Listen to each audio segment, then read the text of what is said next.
नमस्ते दोस्तों, स्वागत है आप सबका संजू इस क्लासेज में। आज की इस क्लास में हम देखेंगे हिंदी भाषा के अंदर वर्णमाला देखेंगे। दोस्तों क्या देखेंगे? हिंदी भाषा के अंदर वर्णमाला या वर्ण विचार देखेंगे जो फोर्थ ग्रेड चतुर्थ श्रेणी बीएसटीसी पीटीटी व राजस्थान किसी भी भर्ती जिसमें हिंदी भाषा पूछी जाती है उसके लिए बहुत ही महत्वपूर्ण है। दोस्तों अगर आपने वर्णमाला या वर्ण विचार का ज्ञान नहीं होगा तो आप जो संधि से संबंधित प्रश्न पूछे जाते हैं या अन्य संबंधित जो प्रश्न पूछे जाते हैं उसको आप सही नहीं करोगे, क्योंकि आपको शब्द का शब्द का, वाक्य का, वर्ण का, अक्षर का ज्ञान नहीं होगा तो आप प्रश्न को सही नहीं करोगे। तो इसलिए हम क्या देखेंगे दोस्तों? सबसे पहले वर्णमाला या वर्ण विचार देखेंगे। तो सबसे पहले हम देखते हैं जो वर्ण होता है ये क्या होता है। तो वर्ण होता है दोस्तों भाषा की वह सबसे छोटी इकाई। क्या होती है दोस्तों? भाषा की सबसे छोटी इकाई को क्या कहते हैं दोस्तों? वर्ण कहते हैं। या भाषा की वह सबसे छोटी से छोटी इकाई जिसके क्या दोस्तों टुकड़े नहीं किए जा सकते। जैसे ये शब्द है काला, ये क्या है दोस्तों? ये है शब्द। क्या दोस्तों? ये शब्द है। इसके हम टुकड़े करें तो का प्लस ला बनेगा। क्या बनेगा दोस्तों? का प्लस ला बनेगा। इसके ही टुकड़े करेंगे तो ल प्लस इसमें तो आ जाएगा, फिर इसमें आ जाएगा कै प्लस आ। क्या बन जाएगा? कै प्लस आ। इस कै के टुकड़े नहीं किए जा सकते। ये क्या है दोस्तों? वर्ण है। ये क्या है? वर्ण है। और इसके टुकड़े नहीं किए जा सकते। इसके क्या कहते हैं दोस्तों? वर्ण कहते हैं। इस कै के अंदर ये ए मिला है तो इसको क्या कहते हैं दोस्तों? अक्षर कहते हैं। का को अक्षर कहते हैं। ये सीधा ना, ये देखो दोस्तों, ये क्या है? याद है, इसको कहते हैं वर्ण। इसके अंदर हम स्वर मिला देते हैं तो ये क्या हो जाता है दोस्तों?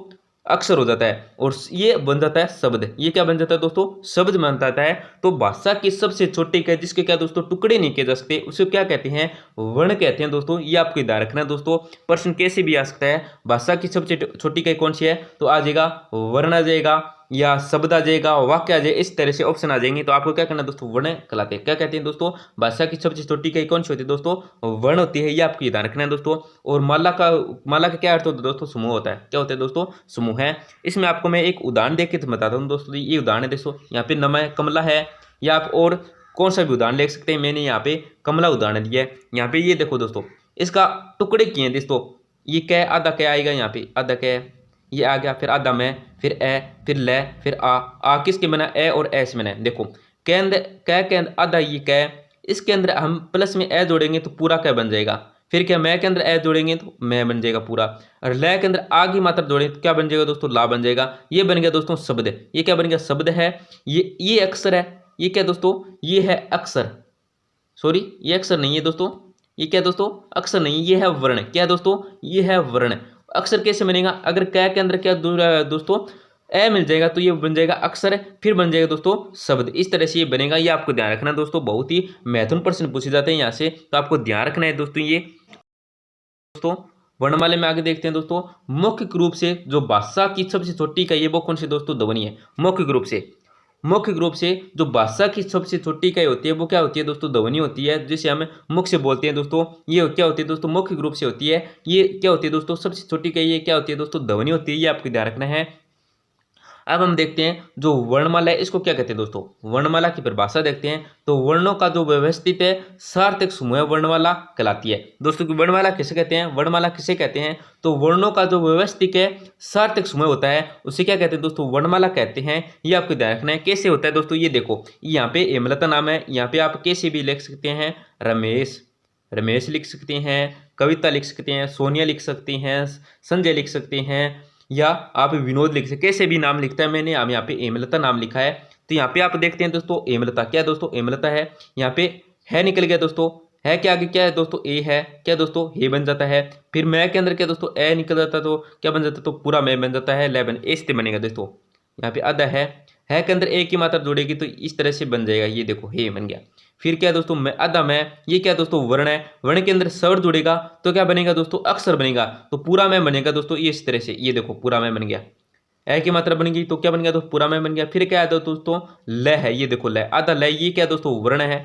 अगर वर्ण के अंदर स्वर और जुड़ेगा तो क्या बन जाएगा दोस्तों? अक्षर बन जाएगा। फिर तय तय तय क्या दोस्तों? यहाँ पे आधा है तो तय के अंदर आ की मात्रा जुड़ेगी तो ये भी पूरा बन जाएगा। क्या बन जाएगा? अक्षर बन जाएगा। तो क्या बन गया दोस्तों? ता। हेमलता। इस तरह से कैसे भी आप शब्द को इस तरह से तोड़ सकते हैं। यहाँ पे दोस्तों ये देखो प्रश्न में देखो आपको कि वर्णों का जो व्यवस्थित है सार्थक समूह होता है उसको वर्णमाला कहते हैं। यहाँ पे अगर देखो दोस्तों इसके टुकड़े हम अगर गलत करते दोस्तों, यहाँ पे ए है, क्या दोस्तों ए है, इस ए को हमें ए को इसकी तरह रख देते, ए को यहाँ पे ला लेते थे और ए को यहाँ पे रख देते, तो ये जो सार्थक रूप है दोस्तों ये नहीं होता, क्योंकि सार्थक रूप को समूह को क्या है दोस्तों वर्णमाला कहते हैं। अगर इसके टुकड़े करते, अगर इस ए को हम यहाँ से हटाकर यहाँ कर देते या यहाँ कर देते या यहाँ कर देते या इस ए को यहाँ पे रख देते, तो ये क्या दोस्तों सार्थक समूह नहीं बनता, ये क्या दोस्तों सही से सुमिलित नहीं होता, तो ये क्या दोस्तों व्यवस्थित क्रम नहीं होता, तो इसको हमें वर्णमाला नहीं कह सकते। परंतु अब ये क्या दोस्तों एक व्यवस्थित क्रम है, तो इसको ये क्या कहलाते हैं दोस्तों, वर्णों का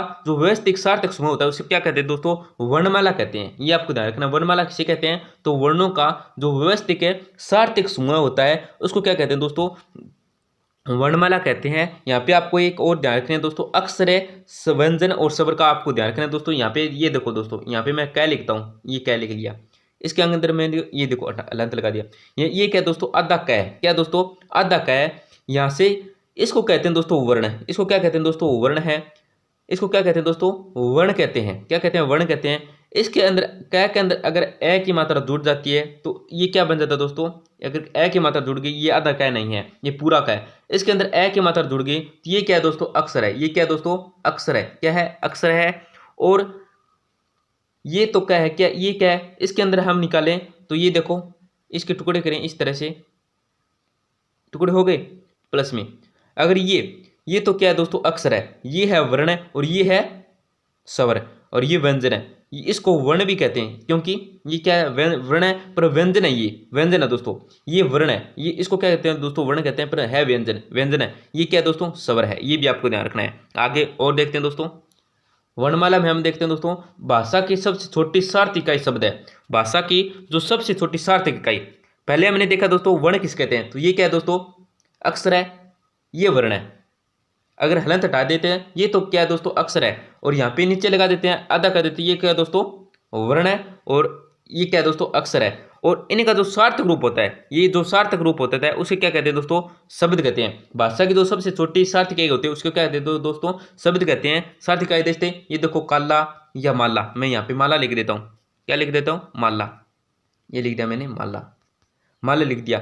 ये जो दो भाषा की सबसे छोटी सार्थक इकाई होती है, सार्थक है क्योंकि मैं के अंदर किसकी मात्रा है आ की मात्रा है, ल के अंदर किसकी मात्रा है ए की मात्रा है, आ की और आ की शेष से जुड़े हैं, ये क्या है दोस्तों सार्थक शब्द बने हैं। तो ये क्या है दोस्तों शब्द है, माला क्या है दोस्तों एक शब्द है, ये और सार्थक है। तो सार्थक जो भाषा की सबसे छोटी सार्थक इकाई होती है उसे क्या कहते हैं दोस्तों शब्द कहते हैं। और भाषा की पूर्णतः सार्थक इकाई वाक्य होता है दोस्तों, भाषा की जो पूर्णतः सार्थक इकाई उसे क्या कहते हैं दोस्तों वाक्य कहते हैं। जैसे दोस्तों रमेश, यहाँ पे ऑप्शन लिख दो, रमेश माला लाता है, क्या दोस्तों माला लाता है, रमेश क्या ला रहा है तो माला ला रहा है, ये क्या है एक वाक्य है दोस्तों, क्या है एक वाक्य है। जो भाषा की जो पूर्णतः सार्थक इकाई होते हैं उसे क्या कहते हैं दो वाक्य कहते हैं। भाषा की सबसे छोटी सार्थक इकाई दोस्तों शब्द कहते हैं और भाषा की जो सबसे छोटी इकाई होते हैं उसको क्या कहते हैं दोस्तों वर्ण कहते हैं। सार्थक इकाई शब्द को, भाषा की पूर्णतः सार्थक इकाई तो वाक्य को, ये भी आपको ध्यान रखना है। आगे देखते हैं दोस्तों, हिंदी लिपि देवनागरी में कुल मानक वर्ण, दोस्तों यहाँ पे आपको से पूछा जाता है कुल वर्ण कितने होते हैं, कुल वर्ण कितने होते हैं दोस्तों 52 होते हैं। कौन कौन से होते हैं यहाँ पे मैं आपको बताऊंगा।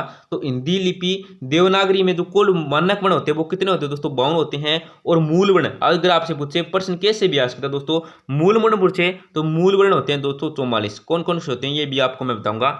मूल वर्ण होते हैं दोस्तों 44 है, और कौन कौन से होते हैं स्वर होते हैं दोस्तों 11 और मूल व्यंजन होते हैं दोस्तों 33, ये भी आपको ध्यान रखना है। और मानक कुल वर्ण पूछे मानक है वो होते 52, मूल वर्ण पूछे तो आपको बताने हैं 44। आगे देखते हैं दोस्तों, यहाँ पे देखो दोस्तों कुल वर्ण है 52, कुल वर्ण कितने हैं दोस्तों 52 है। स्वर आगे 11 और वह मूल व्यंजन आगे कितने आ गए दोस्तों 33 आ गए। ये तो हो गए 11 और 33 कितने हो गए दोस्तों 44, ये हो गया तो आ गए मूल वर्ण।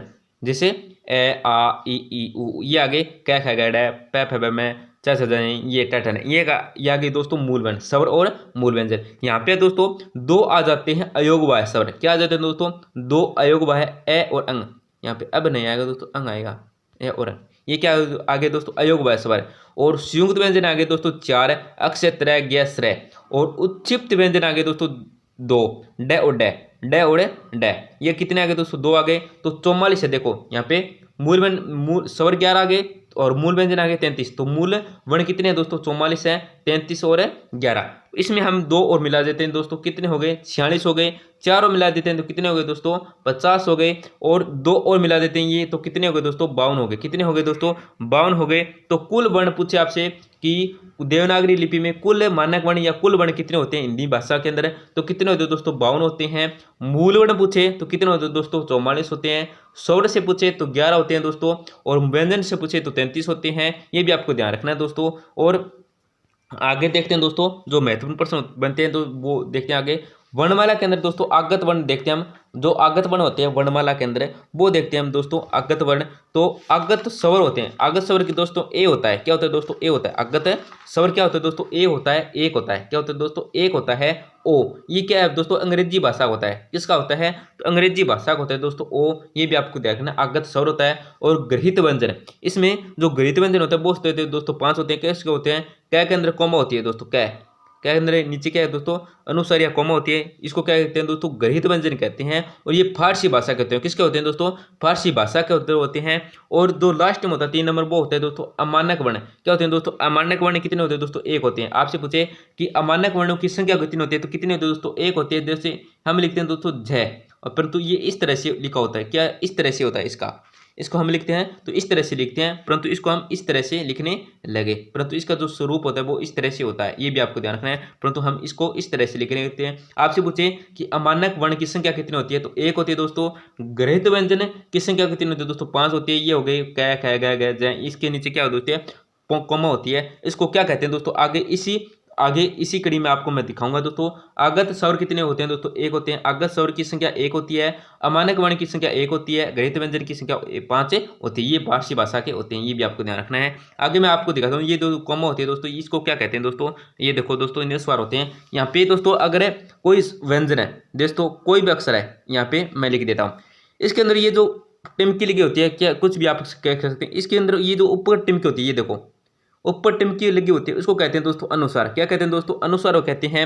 अगर यहाँ पे इस कै के नीचे जमा डंडे के नीचे लगे होते हैं उसको कहते हैं दोस्तों उत्क्षिप्त बिंदु या ताड़नजात। क्या कहते हैं दोस्तों? उत्क्षिप्त बिंदु या ताड़नजात कहते हैं इसके नीचे। और यहाँ पे ये देखो, ये पे इसको क्या कहते हैं दोस्तों? उत्क्षिप्त बिंदु कहते हैं या ताड़नजात कहते सकते हैं। और ये जो दोस्तों इसके आगे लगी होती है, यहाँ पे ये देखो दोस्तों, ये आगे है ना, इसके अगर हम आगे लगाएं तो इसको कहते हैं दोस्तों पंचम बिंदु। पंचम बिंदु 1 होता है दोस्तों। क्या कहते हैं दोस्तों? पंचम बिंदु होता है। अगर इसके ही, ये देखो मैंने क्या लिख दिया, इसके दोस्तों यहाँ पे इस साइड में लगा देते हैं, जैसे मैंने पिछली यहाँ पे लगा रखा था। ये देखो दोस्तों, क्या है दोस्तों? इसका के नीचे ये देखो यहाँ पे है ना, ये अनुस्वार की तरह है। इसको क्या कहते हैं? इस कोमा या टिमकी को क्या कहते हैं दोस्तों? तो नुक्ता चिन्ह कहते हैं। क्या कहते हैं दोस्तों? नुक्ता चिन्ह कहते हैं। ये भी आपको ध्यान रखना है दोस्तों।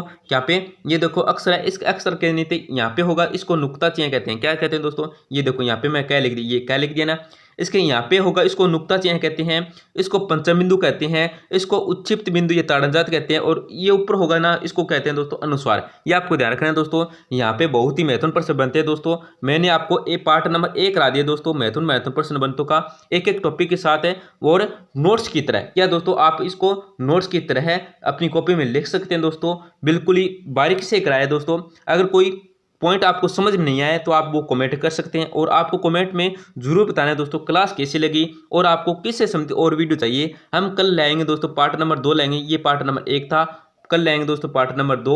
और फिर ये जो वर्णमाला पूरी हो जाता है, फिर हम देखेंगे दोस्तों संज्ञा देखेंगे, सर्वनाम है, संधि, उपसर्ग, ये सभी देखेंगे दोस्तों, जो आपके लिए बहुत ही फायदेमंद होगा दोस्तों। नोट्स की तरह मैं आपको कराऊंगा, एक एक टॉपिक है। लास्ट में आपको प्रश्न भी कराऊंगा, जिससे जो एग्जाम में प्रश्न में जो पीछे पूछे जाते हैं पुराने प्रश्न और जो नए प्रश्न, उनको भी आपको मैं प्रश्नों का एक पूरी पीडीएफ बना के दे दूंगा। आप टेलीग्राम चैनल के अंदर उसमें आप ज्वाइन होकर लिख सकते हैं और क्लास में आपको करा दूंगा। तो धन्यवाद दोस्तों। अगर आपको क्लास कैसे लगी है वो कमेंट में जरूर बताएं दोस्तों। आपको किससे संबंधित वीडियो चाहिए और वो भी आप कमेंट में जरूर बताएं दोस्तों। धन्यवाद दोस्तों, मिलते हैं अगली क्लास में। और दोस्तों अगर आपको कोई दोस्त है, बहन भाई है, वो क्या दोस्तों किसी भी रास्ते में किसी भी भर्ती की तैयारी करा, तो उसको इस क्लास को जरूर शेयर करें। उस चैनल के बारे में जरूर बताएं।